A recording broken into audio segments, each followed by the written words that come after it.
J'ai mis 4 ans à avoir 100 000 abonnés et dans cette vidéo, j'aimerais un petit peu vous partager mon expérience 100% transparente, les erreurs que j'ai pu faire, les choses bien que j'ai pu faire aussi et même prendre un petit peu de recul sur tout ce qui s'est passé. Et je pense que je suis un exemple assez réaliste du temps que ça pourrait réellement prendre pour devenir un créateur de contenu sur un sujet précis qu'on a choisi, notre passion, etc. Bien sûr, il y a d'autres personnes qui arriveront beaucoup plus vite. Il y a des personnes qui prendront 10 ans pour arriver à ce chiffre. Mais j'ai fait des choix à certains moments qui ont fait qu'aujourd'hui, je peux avoir 100 000 abonnés. Et je vous en remercie énormément. C'était un petit rêve de gosse d'avoir le petit cadre, en vrai. Et je suis très content de l'avoir réussi. Et j'ai pas pris beaucoup de recul sur tout ce que j'ai fait récemment. Entre le freelancing, trouver ce que j'ai vraiment envie de faire et créer des vidéos. Parfois, on se perd et c'est un petit peu dur de savoir si je suis toujours moi-même dans les vidéos ou pas. Donc, d'où cette vidéo qui va me permettre de 1, prendre du recul et de 2, de vous donner plein de conseils si jamais vous voulez aller dans cette voie, si vous avez des idées de vidéos et de vous lancer finalement. Déjà, ce qu'il faut savoir, c'est que je commence YouTube en avril 2020, donc c'est pile pendant le premier confinement. Et moi, je faisais des vidéos YouTube déjà depuis longtemps. Je faisais des edits Minecraft, des intros Minecraft en 2014, etc. J'avais même des chaînes de commentaires où je jouais à Minecraft. J'avais une ère gaming et j'étais déjà très habitué au fait de faire des vidéos. Mais j'avais jamais traité mon sujet de prédilection qui était le design, le motion design, etc. Et je le savais même pas encore à cette époque. Donc ce qu'il faut retenir, c'est que je commence en avril 2020, il n'y a rien qui me retient, au final on n'a rien à faire, on est à la maison. Donc je me dis, bon bah pourquoi pas taper Design FR sur YouTube. Et je me rends compte qu'il n'y a quasiment rien en réalité. Il y a un petit gars là que je découvre qui a 15 000 abonnés qui s'appelle Balo. Et je le découvre et en fait il fait des vidéos de graphisme. Et ça me parle plutôt bien, il fait des redesigns de logos, un concept anglophone, sauf qu'il le fait à sa sauce, il donne aussi plein de conseils. Et après je fais très vite le tour, il n'y a pas beaucoup de vidéos en 2020 de design francophone. Il y a peut-être 2-3 créateurs, voilà. Il y avait Basti, mais que je connaissais pas encore à l'époque, mais qui n'était pas du tout à ce stade où il est aujourd'hui. Et j'avais fait un peu le tour avec Tomorph, qui était déjà bien installé. Mais ouais, je galérais un petit peu à trouver. En tout cas, je trouvais personne avec l'algorithme en termes de motion design. Donc je me suis dit, c'est peut-être le moment idéal pour dropper des vidéos et tester quoi. Je teste.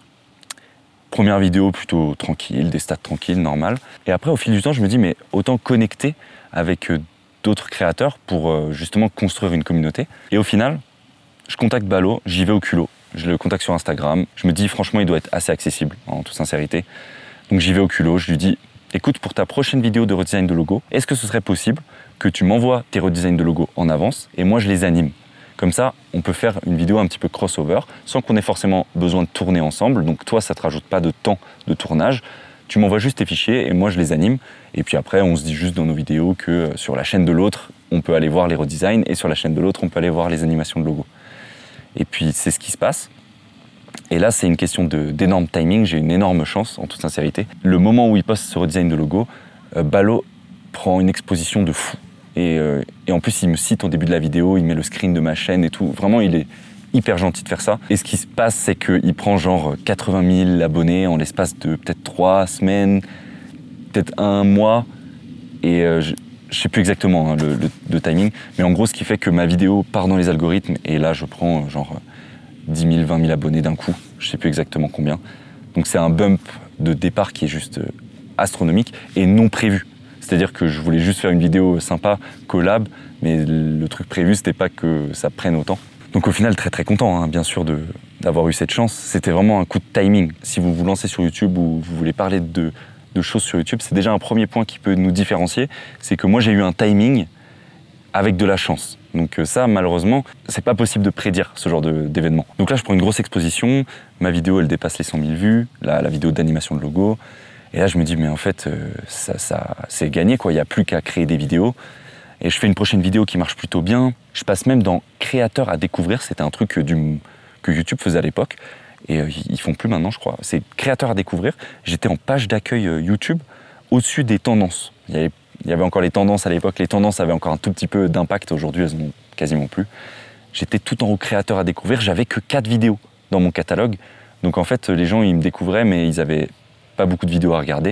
Et j'étais en mode, mais waouh, qu'est-ce qui est en train de se passer? Donc vraiment, j'ai eu un énorme coup de chance, je pense, et de timing, qui fait que j'ai fait face à ma première grosse désillusion, qui est que je pensais que c'était gagné, quoi. Que j'avais plus qu'à faire des vidéos et que c'était bon. Et en fait, Ça m'a fait réaliser que c'est faisable de faire des vidéos virales et que ça marche assez bien. Mais la réalité, c'est que c'est un marathon en vrai. Si tu veux tenir dans le temps, c'est ça qui est le plus dur. Tu peux être un peu intéressant sur un mois, mais est-ce que tu le seras toujours sur 3-4 ans? Et ça, c'est vraiment ce que ma première réalisation sur ces 4 ans, c'est que je me rends compte que rien n'est acquis, que les gens passent super vite à autre chose. Il y a tellement de contenu à la seconde que vraiment pour rester intéressant, il faut se renouveler, il faut trouver de nouvelles choses, il faut analyser, il faut regarder ce qui se fait sur YouTube. Il n'y a pas le choix en fait. À ce moment-là, je suis encore en études. Donc cette chaîne YouTube, c'est un passe-temps. C'est vraiment histoire de me construire peut-être déjà une communauté qui pourra peut-être me servir plus tard. Mais à ce moment-là, je ne pensais pas comme ça. Aujourd'hui, je réalise que c'est ce que j'ai fait. Mais au moment, en le faisant, je me dis juste, je fais des vidéos qui m'amusent et je comble mon ennui. Parce que j'avais des cours, j'aime bien jouer aux jeux vidéo, j'aime bien sortir un peu. Mais il y a des moments où je m'ennuie et donc j'essayais de combler ce vide. Et je me disais, des vidéos YouTube, ça m'a toujours plu, j'en faisais en 2013. Donc allons-y quoi. Le temps passe, je fais une vidéo par mois, même un peu plus. J'avance, je fais mon bout de chemin, je fais des vidéos qui marchent plutôt bien, d'autres un peu moins. Rien de fou, je fais des stats bonnes. Franchement, c'est des stats dont des gens rêveraient d'avoir. Je fais des stats bonnes, mais pas non plus la folie, quoi. On va dire que je ne dépasse pas ma niche. C'est impossible, j'ai pas fait une vidéo mainstream qui a brisé le verre et qui a été push à des gens qui sont d'autres métiers. Fin 2021, je dois rendre un mémoire pour mes études. Et à ce moment-là, je me dis, faut que je trouve un moyen de combiner ma chaîne YouTube avec mon mémoire. Je pense qu'il y a quelque chose de très cool à faire, quelque chose de communautaire, quelque chose de divertissant. Il fallait réussir à parler à une cible. Donc ma cible, c'était de parler à des étudiants dans le design, dans le graphisme, dans le motion, mais également de parler aux professionnels du milieu qui cherchent à avoir du contenu à ce sujet. Fin 2021, je lance donc une émission qui s'appelle Bobine. Donc pour ceux qui ne savent pas, c'est une émission qui dure entre 1h30 et 2h, où on avait des chroniques, on avait des invités, on les faisait parler sur leur parcours, on avait des jeux. Franchement, c'était, honnêtement, je trouve relativement bien ficelé. J'étais très content de moi. On avait fait une régie, 3 caméras, des scènes différentes. Enfin, franchement, on avait fait ça très très bien, je me rappelle. Et là, je vais faire face sans le savoir, en pensant faire un classique. Sans le savoir, je vais faire face à ma première descente aux enfers, si on peut appeler ça comme ça. Je vais faire ma première grosse erreur. À ce moment-là, je pensais que j'étais un peu intouchable. Mes vidéos faisaient, je sais pas, entre 15 000, 20 000 vues, parfois un peu plus. Je pensais que je pouvais continuer comme ça. Je sors mon premier épisode, je fais ce live. Je vous ai pas dit, c'est une émission en direct, qui ensuite est retranscrit en replay. Je fais une émission en direct, je suis sur Twitch, je fais 600 viewers sur la première émission, je suis aux anges. C'est genre franchement, pour un premier stream, les gens qui font du stream sauront que 600 viewers pour un premier stream, c'est quand même assez huge, sachant que j'ai jamais lancé de Twitch avant. Et j'étais trop content de voir ça. Donc je me suis dit, je suis en train de créer un classique, c'est ouf. Et en fait, je me rends compte que en le repostant sur ma chaîne YouTube, c'est là ma grosse erreur. C'est le flop qu'il pense être. C'est pas un flop, c'est-à-dire que ceux qui attendaient ça sont comblés, ils sont trop heureux. Vraiment, c'est exactement ce qu'ils attendaient, une émission de design où on invite des gens, on parle de trucs techniques que seulement nous pouvons comprendre et on est trop heureux. Et en fait, ce qui se passe, c'est que le plafond de verre francophone design, il est très vite atteint, surtout quand c'est très technique. Donc ma première réalisation, c'est qu'il y a du contenu qui est fait pour une niche et il y a du contenu qui est fait pour tout le monde, pour le grand public. Donc dans ce cas-là, Bobine, ça comblait ma niche, ça me créait une communauté hyper serrée, qui sont très proches de moi, avec qui je peux vraiment échanger et qui se ressentent dans mes contenus. Mais à la fois, waouh, le giga nuage. Ah oui, il est huge. Mais à la fois, le grand public, il voit le sujet, il se sent pas trop concerné, en réalité. Et à ce moment-là, je le réalisais pas trop. J'étais en mode, j'étais tête dans le guidon, je me disais, mais tout le monde va aimer, tout le monde va comprendre. Et en fait, il y a beaucoup trop de technicité. Dès les premières secondes, on sait qu'on pourra pas comprendre et ça paraît trop long, etc. 2021, c'était une autre ère. Aujourd'hui, on peut retrouver des vidéos en 2024 extrêmement longues et les gens sont capables de se les regarder. Il faut savoir qu'il y a 2 ans, 3 ans, ça a vraiment changé. C'était vraiment l'essor même de TikTok et c'était le moment où il fallait faire des vidéos hyper courtes. Et maintenant, ça a beaucoup changé. On est de retour à ce genre de vidéo comme je suis en train de faire, où on peut se poser 20-30 minutes devant une vidéo sans trop de problèmes. Donc j'ai appris ça, niche comblée, grand public s'en fout, en vrai. Donc, et ce qui est marrant, c'est que quand je croisais des gens dans la rue qui me reconnaissaient par rapport à ce sujet, et en fait, c'est la première chose qu'ils me disaient, c'est « T'es un mec Bobine, ça tue, c'est trop bien. Merci d'avoir fait ça. » Et j'en ai croisé beaucoup, vraiment. Et pourtant, si vous allez sur ma chaîne YouTube et vous faites les moins populaires, je sais pas si non, vous faites les plus populaires et vous allez tout en bas, tout en bas, c'est tous les replays de bobines. Et là, c'est l'erreur, c'est qu'en fait, j'ai mis les vidéos entières de 1h30, 2h sur ma chaîne YouTube. Cette vidéo, elle n'a pas été beaucoup cliquée. Enfin, ces vidéos replay de bobines, elles n'ont pas été beaucoup cliquées parce que c'est trop niche, trop long, t'as pas envie de le regarder tout de suite, tu te le réserves pour un peu plus tard. Et ça envoie un signal à YouTube qui est, bah, tes vidéos, elles sont moins cliquées, là, les gens, ils regardent beaucoup moins. Donc dès que je sortais une vidéo ensuite, qui était non bobine, une vidéo juste après, c'était un peu une catastrophe. Et j'ai fait aussi une autre erreur, c'est que je prenais des extraits de ces vidéos longues et je les mettais aussi sur ma chaîne YouTube, en pensant que bah, peut-être que les gens allaient vouloir regarder les petits extraits et que ça allait leur suffire. Je mettais genre 2 extraits par émission, ce qui faisait que bobine, c'était une longue vidéo, 2 extraits de vidéo de 9 minutes, et ensuite une vidéo normale. Là, l'algo YouTube, il comprenait plus rien. Un coup, les gens, ils cliquaient sur celle-là, ils cliquaient jamais. Après, l'autre, ils recliquaient. Donc en fait, j'ai fait des vidéos où j'ai fait des énormes flops, qui je pense sont aujourd'hui des bonnes vidéos en toute sincérité, mais juste parce que les gens regardaient moins ma chaîne à ce moment et donc YouTube mettait moins en avant ma chaîne. Après, on peut théoriser à l'infini, ça se trouve que YouTube ne punit pas de cette manière. C'est juste que le ressenti que j'en avais, c'est que en postant des vidéos un peu trop niches sur ma chaîne principale, en fait, je ruinais mes stats globales et je m'en rendais pas compte. Donc c'est la première leçon que j'ai envie d'en tirer. Si jamais vous voulez créer des formats très précis, il faut créer des chaînes YouTube alternatives. Ou alors faire uniquement ça sur Twitch, par exemple, et pas de replay. Ou alors vraiment une chaîne replay only pour ceux qui sont vraiment intéressés. Donc ça, c'est une réalisation que j'ai pu faire. Et à ce moment-là, en toute sincérité, je stagnais énormément. J'ai vraiment pris très peu d'abonnés sur cette période et mes vidéos marchaient pas très bien. Et j'ai aussi fait des petites erreurs dans des vidéos. La méta, à ce moment, c'était je fais une intro YouTube dans laquelle je dis tout ce qui va se passer dans la vidéo très très vite. Ensuite, il y a un hook tout le long de la vidéo. On optimise la rétention et à la fin, il y a le résultat final. Et en fait, souvent, ça se traduisait par je vais faire une création, je vous montre le procédé, j'ai eu une galère, ensuite j'ai eu une résolution de problème et ensuite le résultat final, fin de vidéo, watch time parfait. Et watch time, c'est le temps que les gens restent sur la vidéo. Et c'est ce que YouTube cherche, que les gens restent le plus longtemps possible sur la vidéo. Et à ce moment-là, j'ai tenté des trucs comme je mets le résultat final au début pour aller à l'encontre et ensuite je montre comment j'ai fait la courbe de rétention. En fait, les gens, c'est pas ce qu'ils veulent et j'ai des courbes, je peux vous la montrer. C'est une chute libre, c'est une piste de ski. Les gens ont vu le résultat, ils passent à autre chose. C'était la consommation type TikTok en fait. En fait, le storytelling classique, il est surpuissant. Qu'est-ce qu'il va y avoir dans cette vidéo? Storytelling, je montre comment je fais, il y a un problème, il y a une résolution, un résultat final, fin de vidéo. Classique, mais ça fonctionne à tous les coups, c'est la recette magique. Ça fonctionne pas à tous les coups, mais ça fonctionne très très bien si ton intro est géniale. Et que le résultat final donne envie d'être vu. C'est ça qui est le plus dur à trouver, évidemment. Mais sinon, vous pouvez juste appliquer bêtement cette recette et vous verrez qu'il y a moyen de faire des trucs très très bien. Donc là, je suis vraiment à un moment où je stagne. Je fais des stats moyennes, je fais probablement pas mes meilleures vidéos aussi. Et à partir d'une certaine vidéo, je prends une décision assez radicale. Ça va être un tournant dans ma chaîne YouTube. Et c'était assez dur à prendre comme décision parce que pour moi, personnellement, c'était assez dur. Le tournant, c'est quoi? C'est ok, je vais laisser tomber ma communauté très niche, qui aime la technique, qui aime avoir des retours d'expérience hyper précis. Et je vais me focaliser sur faire plus de vues pour voir si c'est possible. Je voulais me prouver à moi-même, est-ce que c'est possible de faire des vidéos à 50 000, 70 000, 100 000 vues dans une niche, tout en essayant d'ouvrir, simplifier les termes. Donc là, je dis au revoir, entre guillemets, à ma niche, des personnes que je voyais souvent dans mes commentaires, dont je connaissais le niveau, qui était très fort. Et en fait, qui petit à petit, je ne vois plus dans les commentaires aujourd'hui, car je sais, déjà peut-être parce qu'ils sont passés à autre chose, mais aussi parce que je sais que mon contenu leur parle moins. Et ça se ressent en fait. C'est des contenus beaucoup plus simples à comprendre, avec moins de termes techniques. Je saute des étapes, je ne vais pas montrer les effets, je ne vais pas donner le nom des effets exacts, ou alors si je le fais hyper vite. Et c'est une décision que je prends, et qui me fait un peu chier parce que les gens te mettent dans des cases, même si tu n'es pas dans des cases, les gens te mettent dans des cases. Ça y est, je suis un petit peu dans la case mainstream. Je suis le gars qui fait du design, mais pour les nuls. Tu vois un peu le truc. C'est un peu le ressenti que j'ai.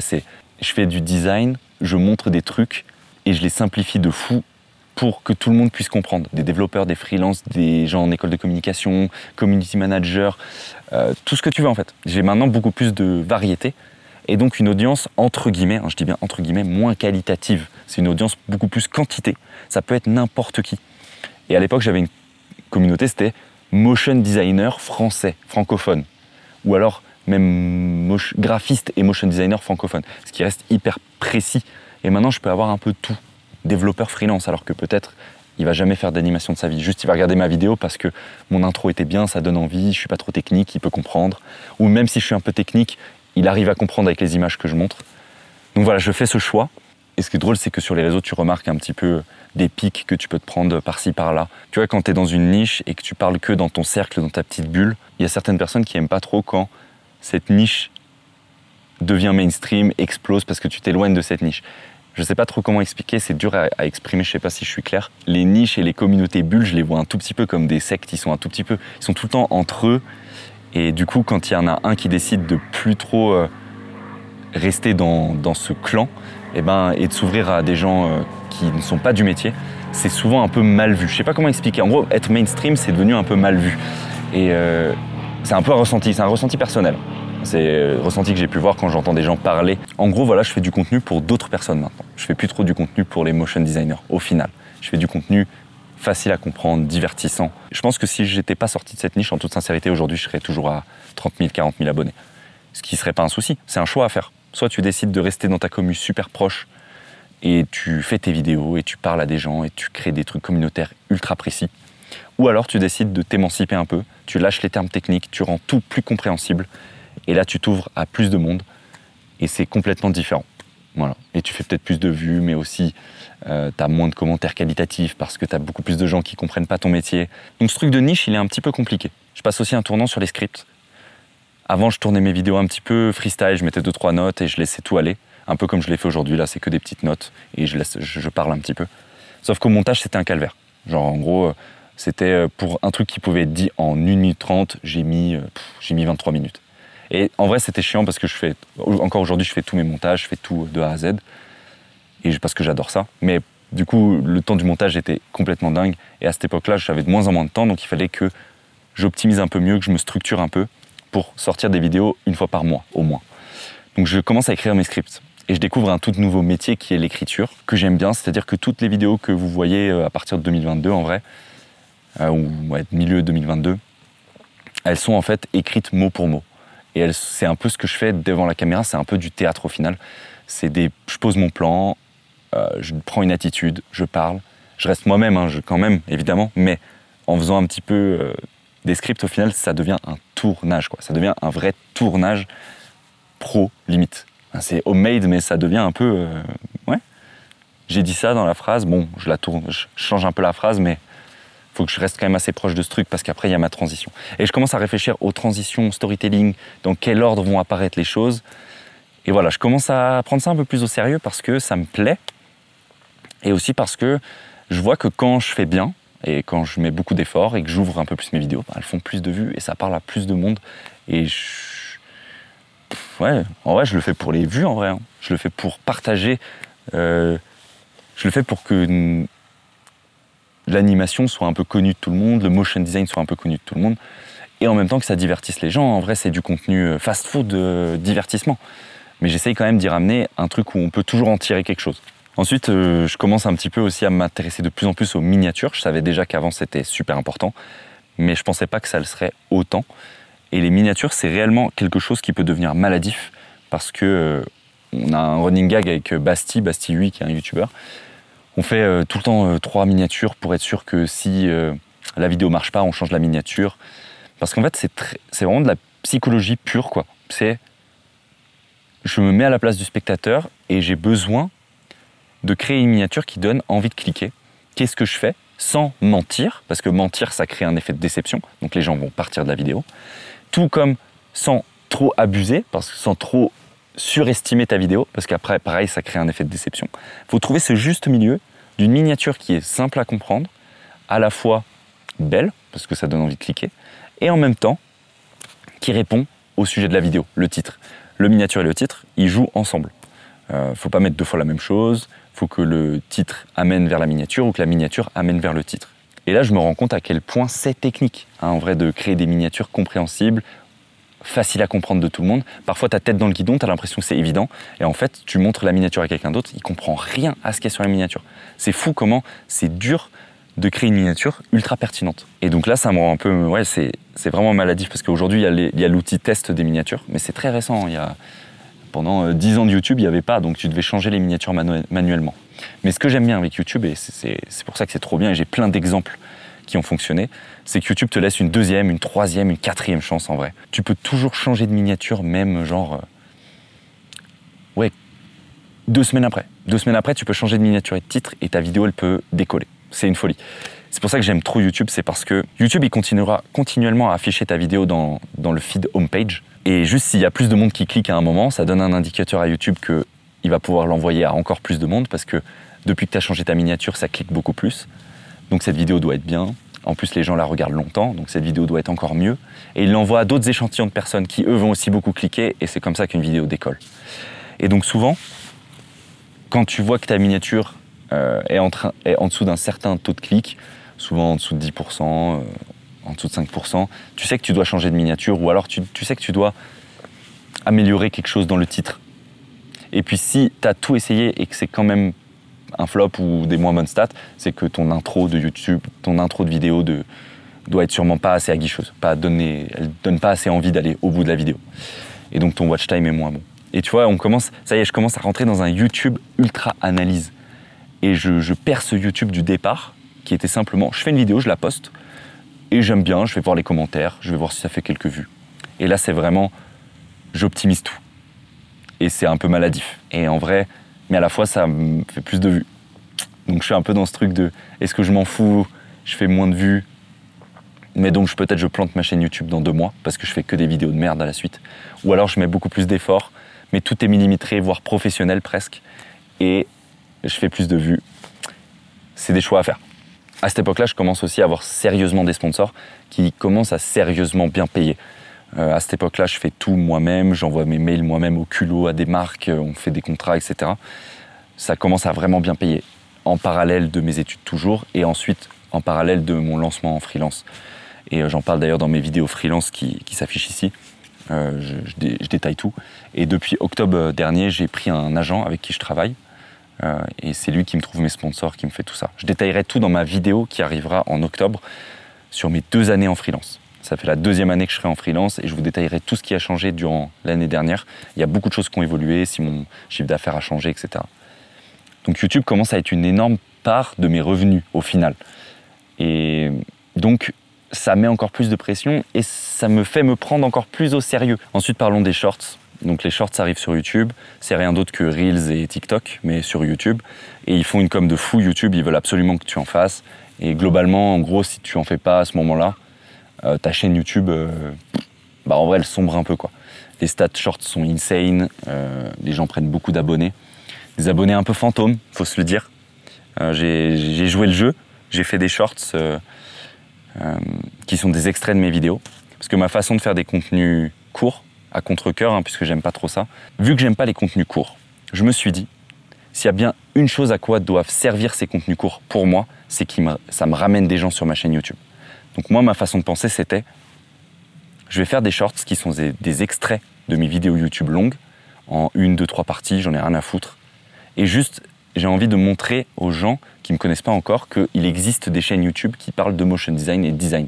En fait, mon but avec les contenus courts, c'était de ramener toute ma communauté sur ma chaîne YouTube. C'était l'endroit que je voulais que ça ramène. Donc je créais pas du contenu exclusif pour Instagram, TikTok et Shorts, c'était simplement des extraits pour dire, regardez, il y a une vidéo longue du passage que vous êtes en train de voir. C'était ma seule envie. Et je crois que ça a plutôt bien marché quand même. Et en passant, ça a fait grossir mes communautés TikTok et Insta de fou. Aujourd'hui, j'ai quasiment 100 000 abonnés Insta en postant uniquement des extraits de mes vidéos longues YouTube, ce qui prouve que il y a probablement aujourd'hui des gens qui me suivent exclusivement sur Insta en pensant que je suis un créateur Insta alors que c'est vraiment juste des vidéos YouTube coupées. Je sais par contre que c'est hyper relou pour les gens qui regardent mes vidéos longues, qui donc connaissent déjà mes vidéos longues, de voir mes shorts passer. Ça doit être hyper chiant, donc dans ce cas-là, je vous conseille de vraiment pas cliquer, ne vous faites pas chier. Mais en gros, je fais ça pour être découvert par des personnes qui ne me connaissent pas encore. C'était ma strat. Et je pense que c'est une erreur parce que du contenu exclusif, ça permet aussi de rediriger sur une chaîne YouTube. C'est simplement que du contenu exclusif, ça prend énormément de temps en plus. Ça veut dire que je dois faire des vidéos longues, des vidéos courtes, exclusives entre guillemets, mais ça prend un temps complètement fou, quoi. Et j'ai pas ce temps. en toute sincérité. Donc je me dis, je fais cette strat, au pire ça plombe ma chaîne, au pire ça l'améliore. Et il faut croire que ça l'a amélioré. Et je pense que grâce aux shorts, j'ai dû prendre genre peut-être 15 000, 20 000 abonnés en vrai. Donc je considère aujourd'hui que c'est des abonnés un petit peu fantômes, parce que c'est peut-être des abonnés qui sont que là pour mes contenus courts. Donc je sais pas trop quoi en penser. Je sais pas si c'est bien ce que j'ai fait ou si c'est justement une énorme erreur. Donc aujourd'hui, j'en sais rien en fait. Parce qu'il y a des shorts qui ont fait des vues de fou. Et les commentaires, c'était un zoo, comme jamais. Et à la fois, j'ai fait des shorts qui ont touché exactement leur cible. C'était trop bien. Et je pense qu'il y a des gens qui se sont abonnés à ma chaîne et qui aujourd'hui regardent ces vidéos longues. C'est difficile de dire combien convertissent ces nouveaux abonnés contenu court sur ta chaîne YouTube, sur tes vidéos longues. C'est difficile à quantifier. C'est juste que c'est une nouvelle façon de consommer. Et si les gens veulent ça, bah en vrai, si je veux tout, moi, mon envie première, c'est de partager le motion design et le design. Si le seul moyen, c'est par des contenus courts, bah on le fera par des contenus courts. Aujourd'hui, heureusement, la tendance s'inverse, on retourne quand même à du contenu long. Donc ça régale. Et moi, je suis un consommateur de contenu long à fond, j'adore ça. Par contre, les shorts, c'est un terrain de jeu exceptionnel. C'est-à-dire que Insta, TikTok et shorts, en fait, il faut se dire que ça floppe ou pas, c'est le seul endroit où j'ai aucune pression. Je m'en fous si je fais 200 vues, je m'en fous, machin. J'ai aucune pression. Je me dis, je teste des trucs. Et en fait, je me rends compte, avec les shorts, tu peux te rendre compte de ce qui marche et ce qui marche pas, ce qu'aime le grand public et ce qu'aime pas le grand public, parce que tu as des shorts de merde en vrai qui font genre 3 millions de vues, et tu te rends compte qu'en fait, c'est des accroches les plus bêtes qui fonctionnent, et c'est les accroches les plus simples à comprendre qui fonctionnent. Et qu'en fait, ben, c'est ça, si tu veux que ton contenu soit vu, il faut qu'il soit stylé et ultra compréhensible de tous, tout en mettant quand même ce petit grain de technique qui fait que tu te dis, la personne que tu es en train de regarder, putain, elle est stylée quand même. Elle fait un truc que je sais pas faire, mais en même temps, je suis en train d'un peu comprendre ce qu'il est en train de faire. Et ça, c'est ce juste milieu à trouver qui est hyper compliqué, mais pourquoi les shorts et les reels sont impeccables. Tu peux tout tester. Si vous voulez vous créer une vraie communauté, je crois que les contenus courts, c'est le truc le plus accessible aujourd'hui pour se faire connaître, etc. Par contre, c'est vraiment les contenus, enfin, des créateurs de contenus uniquement courts. Alors peut-être c'est pas ma génération. En vrai, je peux pas vous en citer un seul, quoi, ou une seule. Il y a des gens qui, sur YouTube Shorts, ont 300 000, 400 000, 1 million d'abonnés. Ils ont fait que du contenu court. Je ne sais pas qui c'est, quoi. Et je sais pas si sur le long terme, c'est quelque chose qui fonctionne. Et les chiffres n'ont plus aucun sens. Genre 100 000 abonnés à l'époque, c'était un truc de taré. Et aujourd'hui, arriver à 100 000 abonnés en faisant uniquement du contenu long, c'est tellement compliqué, alors que du contenu court, j'ai l'impression que c'est quand même vachement plus simple. Si vous voulez vous lancer aujourd'hui et créer du contenu long sur votre niche, ça peut être l'UX design, ça peut être la couture, ça peut être... Enfin, on s'en fiche en fait. Il faut trouver un truc dans lequel vous êtes bon ou pas bon. C'est là où justement j'ai 2 trucs à vous dire. La première strate, à mes yeux, c'est vous êtes bon dans un domaine, vous le partagez et ça parle de lui-même. Parce que vous êtes bon dans le domaine, vous le partagez, c'est stylé. Il n'y a plus qu'à faire un bon montage, une bonne accroche, une bonne miniature, un bon titre. Il n'y a plus qu'à, vous avez remarqué, en vrai c'est hyper chaud. Mais en gros, vous savez déjà faire quelque chose. Donc du coup, il n'y a plus qu'à le montrer au monde d'une façon intéressante. Donc la façon intéressante, comment on fait? On prend un sujet d'actualité, ou on prend un sujet qui parle à tout le monde, je sais pas moi, les JO, ça parle à tout le monde, et tu le combines à ton expertise. Comme ça, les gens, ils ont un point d'accroche, les JO, et tu as une expertise, je sais pas moi, t'es le couturier des costumes JO. Je dis n'importe quoi. Bah en vrai, il y a une vidéo de fou à faire. JO, facile à comprendre. On découvre ton expertise, mais tu rentres pas trop dans les détails, sinon difficile à comprendre pour tout le monde. Mais tu rentres un peu quand même dans les détails pour montrer que tu maîtrises ton sujet. Donc tu parais un peu plus connaisseur, vulgarisateur de ton sujet. Tu as ta vidéo, tu as un résultat final. Et l'autre formule, c'est t'aimerais apprendre quelque chose, mais tu sais pas encore le faire. Tu partages tout ton processus pour y arriver. Il y a des gens aujourd'hui qui, leur objectif, c'est par exemple de faire 100 000 euros. Je dis n'importe quoi. Bah en fait, ils vont partager de jour 0 aux 100 000 euros tout leur parcours. Leurs erreurs, leurs conseils, machin. Et en fait, ils apprennent en faisant des vidéos YouTube. Ça, c'est l'autre stratégie. Tu grandis avec ta communauté au fur et à mesure. Et la communauté, au tout début, ils se sentent concernés, puisque vous êtes peut-être au même stade. Et vous montez ensemble, vous grindez ensemble. C'est une autre façon de faire des vidéos. Donc il y a le mec qui est déjà quasi expert, qui fait des vidéos sur son sujet, et il ramène des gens sur son sujet. Et il y a l'autre stratégie, c'est tu sais pas faire quelque chose, et tu fais des vidéos pour y arriver. Et le truc que j'ai réalisé pendant toutes ces années, c'est de la patience. Des fois, tu vas faire des vidéos que tu vas penser, pouah, j'ai pondu un classique. Ouais, non. Non, les gens n'ont pas compris, t'étais trop dans ton truc, les gens n'ont rien compris. C'était pas du tout un classique. Et là, tu vas être vraiment deg. Et tu vas mettre beaucoup d'attentes. Et tu vas être dégoûté. Et ça va arriver beaucoup plus souvent que tu le penses. C'est de la patience. Vraiment, j'ai réalisé, quand j'étais au bout de 2 ans, 3 ans, je me disais, waouh, les 100 000, ils sont encore tellement loin. Je dis 100 000 parce que c'est un peu... En vrai, c'est un rêve d'enfant des youtubeurs que je regardais en 2014 et tout, qui avaient le trophée et tout. C'est juste un petit rêve de gosse je sais pas, d'atteindre ce truc. C'est vraiment con, hein, c'est tout con, mais en fait, j'étais trop content de prouver à moi-même que c'était possible et que ça arrivait pas qu'aux autres. Qu'en fait, avec du travail, de la patience, tu pouvais y arriver. Et je suis très content. Et j'ai pas pris beaucoup de recul là-dessus. Quand j'ai eu mon trophée, j'étais trop heureux et je suis très vite passé à autre chose. J'ai fait bon, bah c'est fait, j'ai coché un objectif et je suis vite passé à autre chose en fait. Et voilà. Et donc je voulais faire cette vidéo, que je m'en fous en fait qu'elle fasse 2000 vues, je m'en fous en fait. Là, je veux juste faire cette vidéo pour moi, pour la trace, pour vous parler 100% honnête. Là, il n'y a pas de script, il n'y a rien. C'est juste des petites notes de trucs que je voulais vous dire. Et je pense qu'ils peuvent être utiles. Donc, et vous voyez qu'en fait, on est pareil quoi. On est pareil. Je suis pas un surhumain, je galère, je mets 20 ans à trouver des idées. Quand on me demande d'être créatif, j'y arrive pas. C'est dur en fait, c'est vraiment dur. Je suis pas en mode ouin-ouin, mon métier est dur ou quoi que ce soit. Je dis juste que... Ouais si, je suis un peu en mode ouin-ouin. Non mais en vrai, j'ai pas à me plaindre, ça je le sais, j'en ai 100% conscience, vraiment. Mais par contre, je dis juste que, en vrai, ce qu'on fait là, ça paraît plus dur que ça en a l'air. Et on s'en rend seulement compte quand on est 1 an, 2 ans, 3 ans dedans. Si tu fais ça pendant 6 mois, ouais, tu vas te rendre compte que ça va, en vrai, tu fais ça pendant 3 ans, c'est bon. Sauf que si tu le fais vraiment pendant 3 ans, 4 ans, c'est là que tu vas te rendre compte à quel point c'est dur de rester intéressant pendant toutes ces années. La suite, c'est quoi? C'est... aujourd'hui, j'ai quand même l'impression d'avoir fait un petit peu le tour de YouTube. En fait, tous les concepts sont réplicables à l'infini. Comme je vous le disais, je prends l'exemple des JO. J'aurais pu prendre genre les JO, j'anime tous les pictogrammes des JO. Sujet facile à comprendre, je fais des animes cool, je m'améliore dans mon activité, ça fait une vidéo qui plaît. En fait, cette sauce magique, entre guillemets, elle est réplicable à l'infini. Vraiment, tu peux prendre tous les sujets d'actu ou tous les sujets connus ou un peu connus mais on n'en sait pas trop dessus et tu peux y amener ton expertise à toi. Comme je disais, ça peut être de l'anime, de l'histoire, de la couture. Je sais pas pourquoi je suis sur la couture, mais voilà, j'y pense. Ça peut être tout. Et j'ai pris aussi du temps pour réfléchir. Il y a des trucs que j'ai plus trop envie de faire, en toute sincérité. Par exemple, j'ai plus envie de faire de 3D. De toute façon, c'est simple, hein, j'ai pas ouvert le logiciel depuis 1 an. Je le rouvrirai peut-être un jour, mais pour le moment, mon envie, elle est ailleurs. Elle est dans la vidéo. Elle est dans peut-être réaliser plus de choses sérieuses, des clips, des courts-métrages, des trucs comme ça. C'est là-dedans que je suis un peu en ce moment. Et aussi, ouais, trouver des idées scriptées. C'est des choses qui me plaisent bien. Même si c'est dur, mais je trouve que c'est assez stimulant. Le motion, voilà, c'était une passion, ça devient un métier, ça devient même une pression maintenant. C'est ce qui me génère de l'argent, donc je vais le faire. Mais voilà, je perds un petit peu la flamme. Je perds un peu le sens de ce que je suis en train de faire. Je sais pas pourquoi je le fais, je sais plus pourquoi je suis en train de faire ça. Et qu'est-ce que ça m'apporte? Est-ce que je suis vraiment en train de devenir un meilleur humain en faisant des vidéos motion design? J'en sais rien.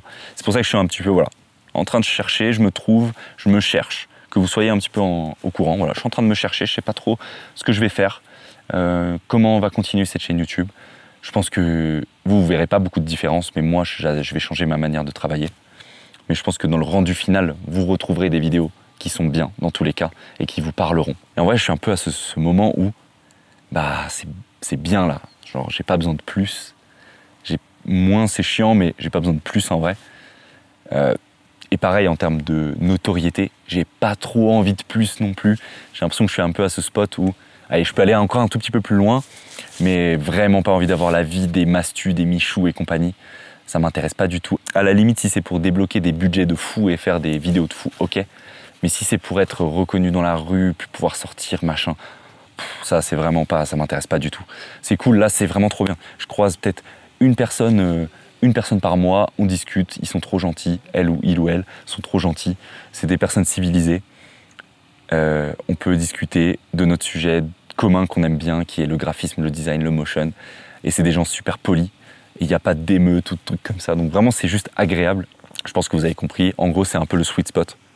Genre, c'est assez pour me faire vivre et pour m'épanouir. Si je vais plus, je pense que je peux avoir plus d'argent, mais à quoi ça sert, je sais pas. Il faut qu'il y ait un projet derrière. J'ai des idées, hein, j'ai des idées de à quoi pourrait servir cet argent pour ma chaîne YouTube, pour que... J'ai plein d'idées. Là, j'y pense. Balo, par exemple, il part dans un truc où il disait, il se remet tout le temps en question, il remet toute sa vie en question entre chaque vidéo. Et en vrai, c'est un petit peu ce qui est en train de se passer. Entre chaque vidéo, je remets toute ma vie en question, tout le temps. Et en vrai, c'est chiant. Mais je suis comme ça. Et genre, je me dis toujours, mais ouais, est-ce que ça va être assez utile comme vidéo? Est-ce que ça va vraiment... Je me casse vraiment la tête. Je pense que c'est sain, mais en même temps, à un moment, ça devient maladif. Et ouais. En tout cas, j'ai profité voilà, de ce petit séjour dans les Dolomites pour refaire ces petites vidéos. J'espère qu'elle vous aura plu. Le décor est magnifique. Voilà, j'ai trop hâte. J'ai une montagne à gravir. Je suis content. Voilà. Très bonne journée à vous. Salut à tous et à très bientôt.